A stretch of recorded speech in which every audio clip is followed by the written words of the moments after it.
ಏಳೋ ಮೇಲೆ ಇನ್ನು ಬಾಗೋವರೆಗೆ ಬೆನ್ನು ಕೇಳೋ ನ್ಯಾಯ ಇನ್ನು ನೆಲವೇ ನಮಗೆ ಹೊನ್ನು ಬಾಳೋದು ನಾವು ಕೆಲಕಾಲ ಹಿಡಿಬೇಡ ಧಣಿಯ ಕೈಕಾಲ ಸುಖದ ಹಳೆಯ ಕನಸು ಮಾಡೋ ಇಂದು ನನಸು ವಿಜಯ ವೀರ್ಯ ಸೂರ್ಯ ಹೆಗಲ ಹಿಂದೆ ಇರಿಸು ಕೈಗೆತ್ತಿಕೊಳ್ಳು ನೊಗಬಿಲ್ಲು ಕೂಳೆತ್ತಿ ನುಗ್ಗಿ ನೀ ನಿಲ್ಲು ರೈತ ನೀನೇ ದೇಶ ರೈತ ನೀನೇ ದೇಶ ರೈತ ನೀನೇ ದೇಶ ನಿನ್ನ ಕಾಯಕ ಮೆಚ್ಚುವ ಈಶ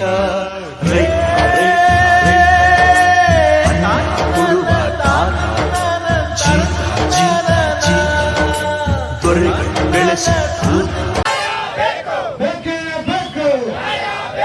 ಕರ್ನಾಟಕ ರಾಜ್ಯ ರೈತ ಸಂಘಕ್ಕೆ ಹಸಿರು ಸೇನೆಗೆ ರೈತ ಹೋರಾಟಕ್ಕೆ ರೈತ ತಾಯಂದಿರಿಗೆ ಸಿಂಧನೂರ ರೈತ ಸಂಘಕ್ಕೆ ಈ ರಾಜಕಾರಣಿ ಯಾತಕ್ಕಾಗಿದ್ದಾರ ರೈತ ಹೋರಾಟಕ್ಕೆ ರೈತರ ಪ್ರತಿಧ್ವನಿಗೆ ರೈತರ ಜೈ ಕಿಸಾನ್ ಜೈ ಕಿಸಾನ್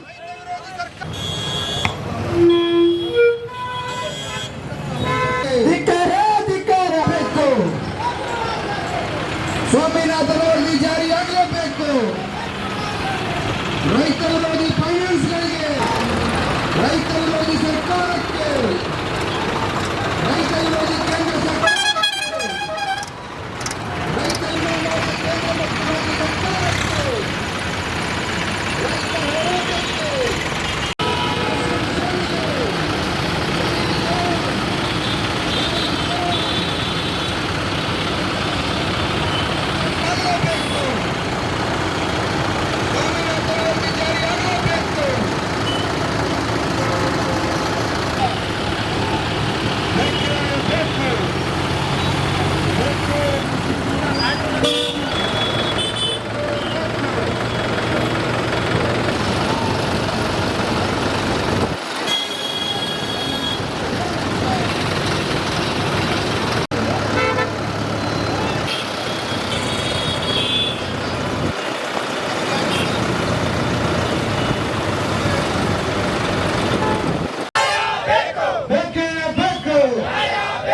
ಕರ್ನಾಟಕ ರಾಜ್ಯ ರೈತ ಸಂಘಕ್ಕೆ ಹಸಿರು ಸೇನೆಗೆ ರೈತ ಹೋರಾಟಕ್ಕೆ ರೈತ ತಾಯಂದಿರಿಗೆ ಸಿಂಧನೂರ ರೈತ ಸಂಘಕ್ಕೆ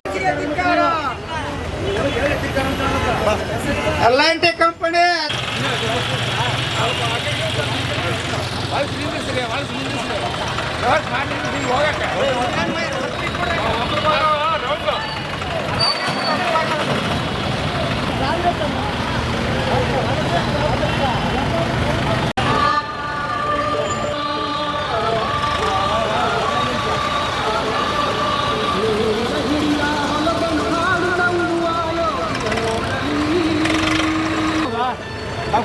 ಗಿಡ ಮುರ್ಚಾರವ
ಎರಡು ಮಾತುಗಳನ್ನು ಹೇಳಲಿದ್ದಾರೆ.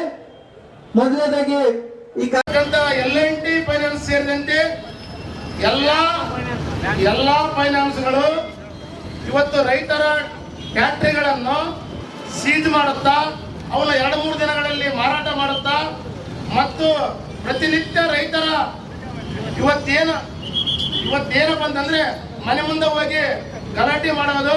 ಇವತ್ತು ಮಹಿಳೆಯರ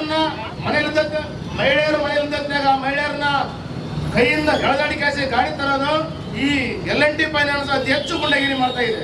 ಹಾಗಾಗಿ ಇವತ್ತು L&T ಫೈನಾನ್ಸ್ ಇವತ್ತೇನು ಗುಂಡಗಿರಿ ಮಾಡ್ತಾ ಇದೆ, ಇವತ್ತು ಆ ಫೈನಾನ್ಸ್ ಅನ್ನ ನಮ್ಮ ರಾಜ್ಯದಿಂದಲೇ ಕಿತ್ತೊಯ್ಬೇಕಂತ ಮುಖ್ಯಮಂತ್ರಿಗಳಲ್ಲಿ ನಾವು ಮನವಿ ಮಾಡಿಕೊಳ್ತಾ ಇದ್ದೇವೆ.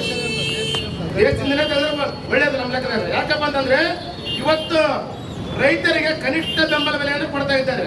ನಮಗ ಕನಿಷ್ಠ ಬೆಂಬಲ ಬೆಲೆ ಬೇಡ, ಯೋಗ್ಯ ಬೆಂಬಲ ಬೆಲೆ ಬೇಕು. ಡಾಕ್ಟರ್ ಸ್ವಾಮಿನಾಥನ್ ವರದಿ ಆಧರಿಸಿ ಬೆಂಬಲ ಬೆಲೆ ಬೇಕು.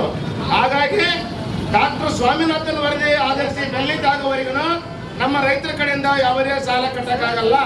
ಹಾಗಾಗಿ ಯಾವುದೇ ಹಣಕಾಸು ಸಂಸ್ಥೆಗಳಾಗಿರ್ಬೋದು, ರಾಷ್ಟ್ರೀಕೃತ ಬ್ಯಾಂಕ್ಗಳಾಗಿರ್ಬೋದು, ಮೈಕ್ರೋ ಫೈನಾನ್ಸ್ಗಳಾಗಿರ್ಬೋದು, ರೈತರಿಗೆ ನೀಡಿದಂತಹ ಸಾಲವನ್ನ ಯಾವುದೇ ಕಾರಣಕ್ಕೆ ವಸೂಲಿಗೆ ಬರಬಾರದು. ಇದಕ್ಕೆ ಸರ್ಕಾರ ಕೇಂದ್ರ ಮತ್ತು ರಾಜ್ಯ ನೀಡಬೇಕಂತ ನಾವು ಇದರ ಒತ್ತಾಯವನ್ನು ಮಾಡ್ತಾ ಇದ್ದೇವೆ.